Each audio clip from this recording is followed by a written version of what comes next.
सोचा है आपने कि क्या होगा अगर हमारे शरीर में, हमारे बॉडी में ब्लड ग्लूकोज का लेवल ज़्यादा हो जाए या कम हो जाए? तो आज हम इसी के बारे में बात करेंगे दोस्तों। नमस्ते मित्रों, आज हम बात करेंगे एक बहुत ही इम्पोर्टेंट सवाल पर। क्या होगा अगर हमारे बॉडी में ब्लड ग्लूकोज यानी कि ब्लड शुगर ज़्यादा या फिर कम हो जाए? तो देखिए दोस्तों, ग्लूकोज हमारे बॉडी की एनर्जी करेंसी होती है, ओके। पर जब इसका लेवल कंट्रोल से बाहर हो जाता है तब बॉडी के हर ऑर्गन पर असर पड़ता है। तो चलिए डिटेल में समझते हैं हम और आप मिलकर। अगर इसमें कुछ गलतियां भी दिखे आप तो चाहे तो कमेंट कर सकते हैं। उससे पहले देखिए, this video is proudly sponsored by राममुक्तिमा।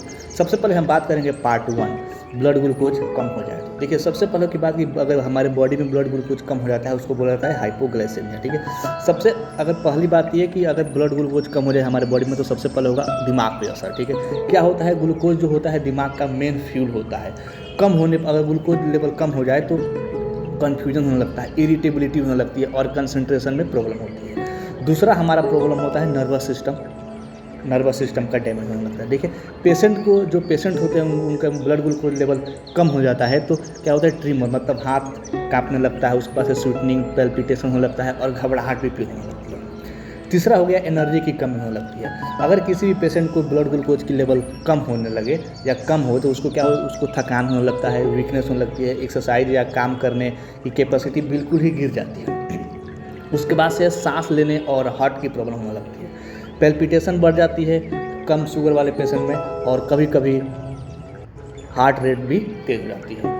उसके बाद से हमारा पांचवा हो गया स्टेज, सीरियस स्टेज होने लगता है। जैसे सीवियर हाइपोग्लाइसीमिया जिसको होगा उसको कुछ सीरियस स्टेज होने लगता है। जैसे क्या होगा, ब्लड विजन हो सकता है, सीजर्स भी आ सकते हैं और अनकॉन्शियसनेस तक पहुंच सकता है लो हाइपोग्लाइसीमिया वाले पेशेंट। उसके बाद से यहाँ पे हो गया हमारा हार्मोनल रिस्पॉन्स भी होने लगता है। देखिए, बॉडी जो होती है एड्रेनलिन जिसको एपिनेफ्रिन बोला जाता है वो क्या करता है, रिलीज करती है। और जब ये एड्रेनलिन या एपिनेफ्रिन रिलीज होता है तो फाइट और फ्लाइट का सिम्टम्स आने लगते हैं, ओके। जिससे क्या होगा, जिसकी शुगर कम होगी वो झगड़ा करके भागने के चक्कर में रहेंगे, बार बार झगड़ा करने के चक्कर में रहेंगे, ओके। उसके बाद से क्या होगा, लॉन्ग टर्म इफेक्ट पड़ता है। देखिए, अगर किसी भी पेशेंट का डायबिटीज़ जो होगा लॉन्ग टर्म रहता है, अगर बार बार हाइपोग्लाइसेमिया होने पर क्या होता है, दिमाग और हार्ट दोनों वीक हो जाते हैं। उसके बाद से हमारा एक डेली लाइफ पर भी कुछ इफेक्ट पड़ता है। अगर हाइपोग्लाइसेमिया है तो पेशेंट को क्या होता है, ड्राइविंग करने में दिक्कत होती है, एग्जाम देने में भी दिक्कत होता है या फिर कुछ नॉर्मल काम करने में भी प्रॉब्लम होती है। अब हम बात करेंगे क्या होगा जब ब्लड ग्लूकोज ज़्यादा हो जाए। जब हमारे बॉडी में ब्लड ग्लूकोज की ज़्यादा हो जाती है तो उसको बोला जाता है हाइपरग्लाइसेमिया। इसमें क्या होगा, सबसे पहले चीज़ होगा यूरिन और पेशाब में प्रॉब्लम होगी।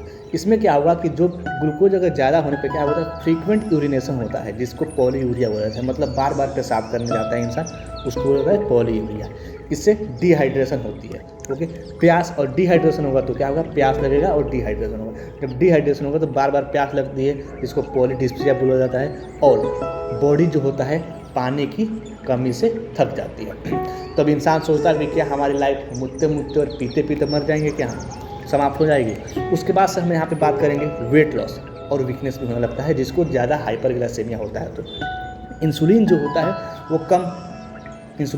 है वो कम काम करे तो ग्लूकोज जो होता है वो सेल में नहीं जाते हैं। और जब वो सेल में नहीं जाते हैं तो जो हमारे फैट सेल हैं या जो मसल सेल हैं वो क्या होने लगते हैं, ब्रेक डाउन होने लगते हैं। जब वो टूटने लगते हैं, जो टूटेंगे तो क्या होगा, वेट लॉस होने लगता है, ओके। उसके बाद से हम बात करेंगे इम्यून सिस्टम भी डैमेज होता है हाइपरग्लाइसेमिया में। इसमें क्या होता है, शुगर ज़्यादा होने पर बैक्टीरिया और जो फंगस को क्या होता है, ग्रोथ मिलने का एक एरिया मिल जाता है जिससे इन्फेक्शन बढ़ जाता है। और जिन पेशेंट को डायबिटीज़ रहती है या डायबिटीज़ ज़्यादा रहती है उन पेशेंट का देखते हैं आप, कोई भी इन्फेक्शन हो या घाव वो जल्दी बढ़ता नहीं है। उसके बाद से हम बात करेंगे आई पर क्या असर पड़ता है अगर हाइपरग्लाइसेमिया होता है। तो सबसे पहले वो क्या होगा, आपका विजन ब्लर हो जाएगा। उसके बाद से रेटिनोपैथी हो जाता है और लंबे समय तक अगर हाइपरग्लाइसेमिया है तो आप ब्लाइंडनेस भी हो सकते हैं। उसके बाद से हम बात करेंगे किडनी डैमेज पे, ठीक है। इसमें क्या होगा, नेफ्रोपैथी हो सकती है, जैसे किडनी फेलियर का भी रिस्क होता है। उसके बाद से क्या होगा, नर्वस डैमेज होने लगेंगे। नर्वस डैमेज में क्या होगा, आपका पेरिफेरल न्यूरोपैथी, जोड़ों में दर्द और नम्बनेस और बर्निंग सेंसेशन भी होने लगते हैं, हाथ पैर में दर्द भी होने लगते हैं। उसके बाद जो हमारे ब्लड वेसल्स है वो डैमेज होने लगती है और जब ब्लड वेसल डैमेज होगा तो हार्ट अटैक, हार्ट स्ट्रोक का भी रिस्क बढ़ जाता है। उसके बाद कुछ इमरजेंसी स्टेज भी आती है जब हाइपरग्लाइसेमिया बढ़ती है तो क्या होगा, डायबिटीज कीटोसिडोसिस हो गया जिसको शॉर्ट फॉर्म में DKA बोला जाता है, या फिर हाइपर ऑस्मोलर हाइपरग्लाइसेमिया स्टेट जिसको शॉर्ट फॉर्म में HHS बोला जाता है। दोनों जानलेवा कंडीशन होता है।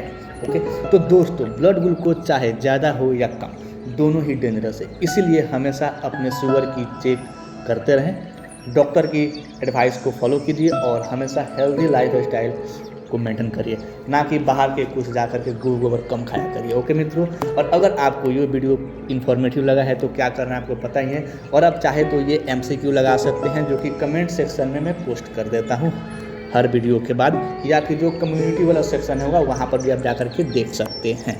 मिलते हैं कल एक नए टर्म नए टॉपिक के साथ, तब तक के लिए thanks for watching this video.